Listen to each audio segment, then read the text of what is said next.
It was a funny story. I was actually writing this blog for Big Think, when I remembered I had this vivid flashback to my childhood when my dad was reading Sherlock Holmes to us, and he used to read us the stories. We had a fire going, he smoked a pipe, it was kind of the whole 9 yards. And there was this line that had really struck me when I was little, and it was about the Baker Street steps. Holmes asks Watson how many steps go up to 221B Baker Street. Watson has no idea. And he says, well, my eyes are just as good as yours, Sherlock. What's the deal? And Sherlock Holmes says, it has nothing to do with the eyes. You see, but you don't observe. I, on the other hand, both see and observe. And I remember when I was little, that really struck me. It struck this deep chord. I realized I'm just like Watson. I have no idea how many steps lead up to our house. I don't know how many steps we have anywhere. I started counting steps everywhere I went, which obviously missed the point entirely, and I'd forget the number and try to hold it in my head. But now I was sitting here writing this completely unrelated column, and this quote came back to me. And I Googled it because I couldn't remember what story it was from, and chanced upon A Scandal in Bohemia, and read the entire thing through, and was struck by how incredible it was, not just from a literary point of view, because I think people forget that Conan Doyle is a truly great writer. This is great literature. His command of voice, his command of everything is just beautiful. But that from a psychological point of view, it was remarkably accurate. I was reading this, and the thought that came through my mind was, this might as well have been written by someone who has the grounding in 21st century psychology and neuroscience. There are some cutting edge things in here that he really got way back when in the 19th century. And then I started rereading all of the stories, and I saw this as a theme going through them. And I realized that this would be a phenomenal way to look at the human mind, to take this paragon of thought, Sherlock Holmes, and use him as a lens into the actual psychology and neuroscience of human thought, because he got it.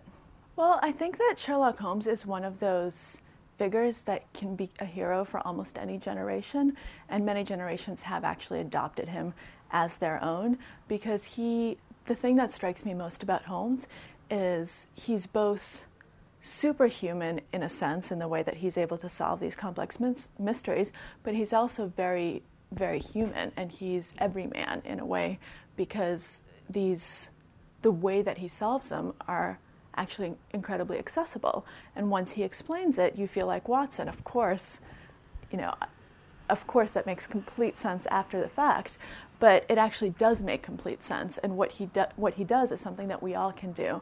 And I think that speaks to people across the generations. But I think that your point about it being a particular explosion in the present day, to me that speaks to our need for some clarity of thinking, in the sense that we have this technological explosion, this connectedness that hasn't existed to this degree ever before. And Sherlock Holmes really, in my mind, is kind of this paragon of unitasking. How can we really focus our mind in a world where all of these stimuli are coming at us? Because we think it's a modern problem, but it's actually not. Every single generation laments that the latest technological advance will be the thing that really just ruins everyone. The telephone, oh my God, people can now call me. And in Sherlock's day, it was the telegraph. He would go and send telegraphs to cables to Scotland Yard across the ocean. It seems very quaint now, but he also had this technological aspect to him that he was able to manage much better than Watson. And that's one of the things that I think the modern Sherlocks actually capture very well, because if you take the British version with Benedict Cumberbatch, he doesn't have a cell phone that he is ever using all the time. He always borrows Watson's when he needs it, because he doesn't want to be reachable, and yet he has complete mastery of the technology when he needs it. Well, I think Hugh Laurie is a wonderful actor, and I think that does really capture a lot of the essence behind Sherlock Holmes. It was an interesting choice to me, because I think we tend to forget that Arthur Conan Doyle was trained as a doctor, and that Sherlock Holmes was based on Dr. Joseph Bell, that the actual inspiration behind the figure was this physician who was able to look at a person and not only give you an accurate diagnosis, but tell you so much about the person himself, where he came from, what we know about him. And this all came from just experience. I think good doctors become experts at the sort of trick that Sherlock Holmes uses to impress people, like when he says to Watson, "You just came from Afghanistan, I presume." And I think that expertise is really one of the things that sets him apart. There's a lot of science on the fact that experts actually see the world differently in their specific area of expertise than in anything else. And so I think that house really captures that aspect of Sherlock. It made me much more aware of the ways in which I don't think like Sherlock Holmes, how often I multitask, how much worse I've gotten at concentrating in this constant media inflow. And I didn't even realize some of the bad habits that I had. I had no idea how often I checked my email while I was writing a column, for instance. And it took writing this book to realize that at the end of every sentence where I didn't quite know what I was going to write next, my hands would automatically go to the key configuration that would go to my email inbox just to see if there was anything there. I would take any excuse to take a break. And writing this book made me first aware that I did this, second aware of how terrible it was, and third, it made me try to change my work habits. As I said, I have programs that now disable the internet while I'm working, and I found that I became so much more productive when I did this. And in my everyday life, I also realized that when I'm walking down the street, it's very hard for me to just be in the moment and to just look at the street, look at the people, look at what's going on.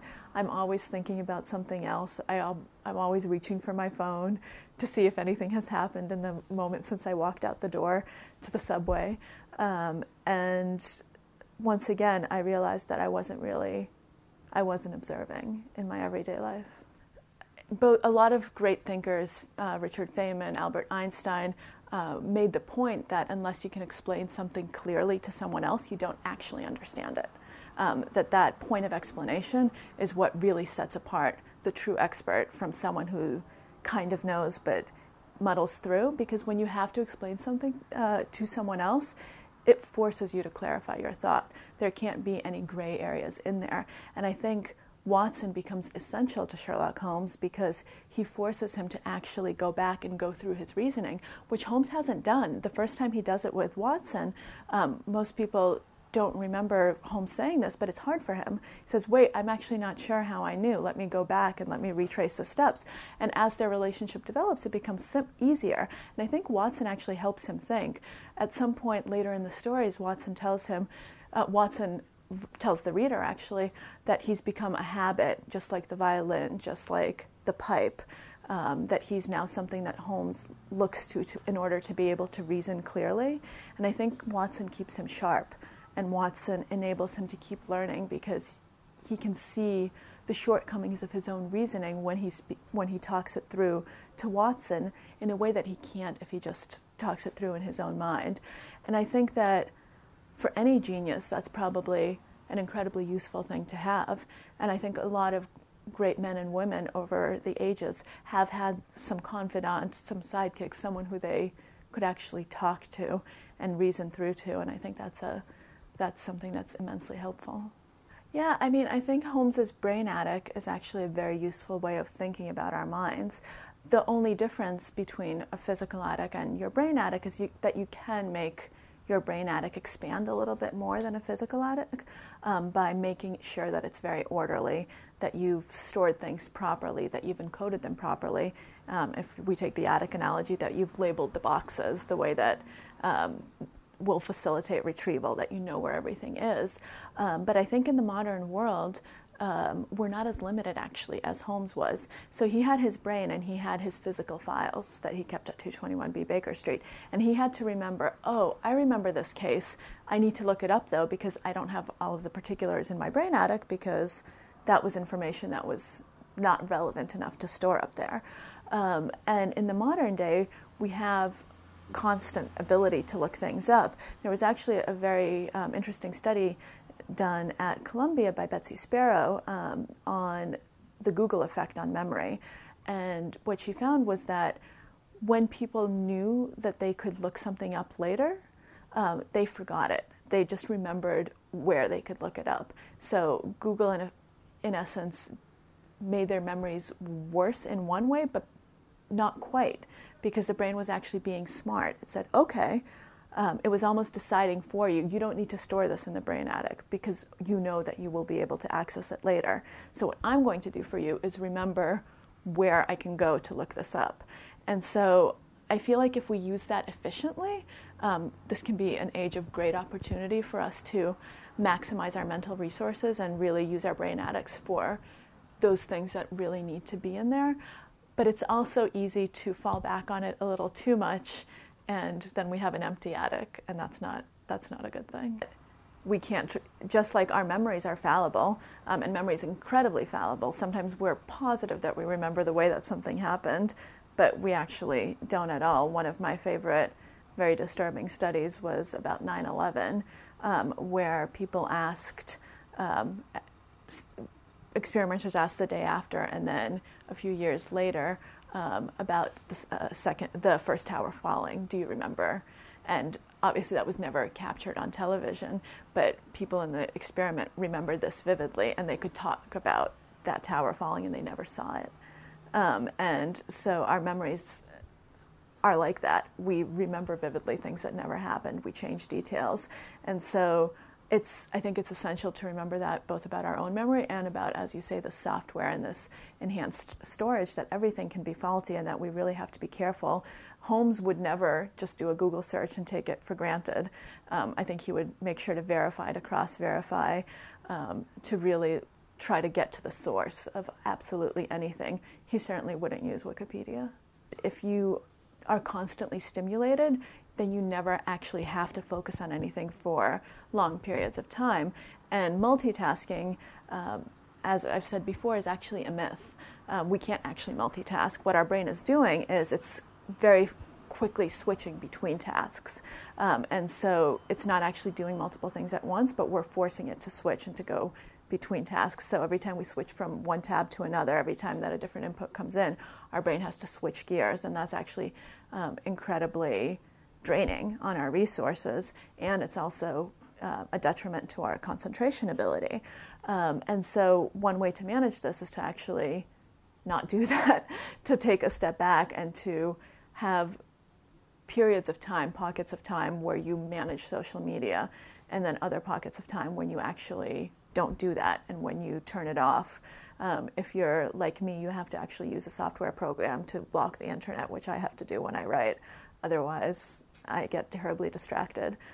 It's hard for me to practice what I preach. But if you have the self-control not to, then by all means, you don't need to block the internet. But I think it's important to have those periods of time just with yourself when you're not distracted, so that you don't forget what that feels like. And that will actually make you better able to deal with the information deluge when you're dealing with it, because it will make your brain a little bit sharper, a little bit better at focusing.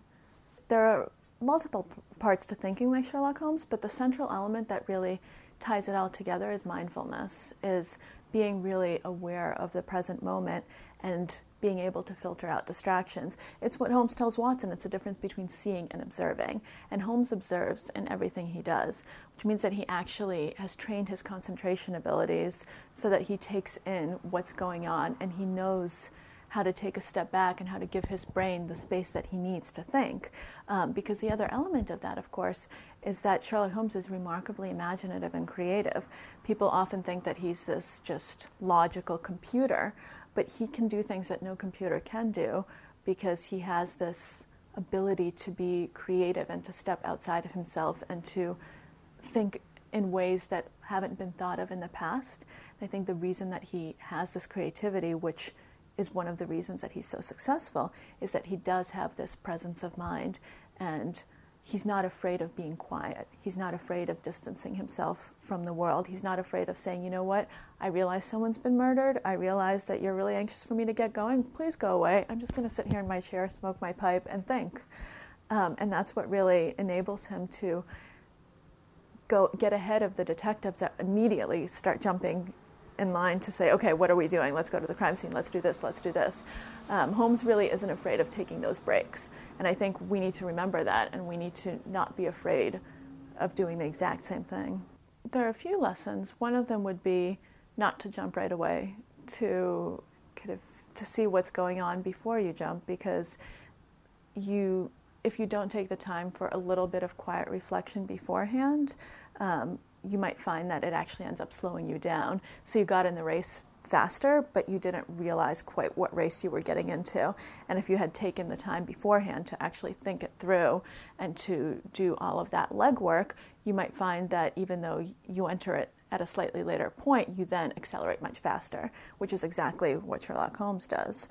And the other lesson I think that we can take from him is to be incredibly scared of being overconfident, because this is Holmes's shortcoming.